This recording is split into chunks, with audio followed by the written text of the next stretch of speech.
تجربه نویسنده میگه که 3 تا ترس و مانع تو آدما دیده که قصه‌شون رو به اشتراک نمیذارن.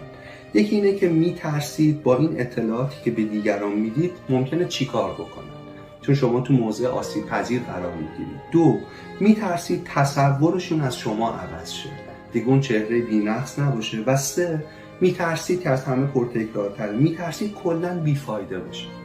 هر 3 تاشو بحث میکنه و توضیح میده که اینطور نیست.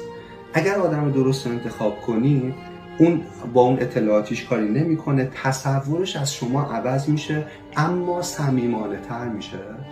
و 3 اینکه اصلاً بیفایده نیست، اصلاً بیفایده نیست. بسیار میتونه کمک کنه. توی کتاب تقریبا کودکانه میخوندم که شخصیتی از یه شخصیت دیگه‌ای، فکر کنم از این شخصیت اسب بود، که میپرسید شجاعانه ترین حرفی که تا حالا زدی چی بوده؟ و اون جواب میده کمک. یه جا تو زندگیم گفتم کمک خواستن به معنی تسلیم شدن نیست، اتفاقا برعکس، به معنی اینه که شما نمیخواید تسلیم شید. کسی که کمک میخواد نمیخواد تسلیم شه، اوج شجاعت رو نشون میده. کمک بخواید و این خیلی میتونه کمک کنه.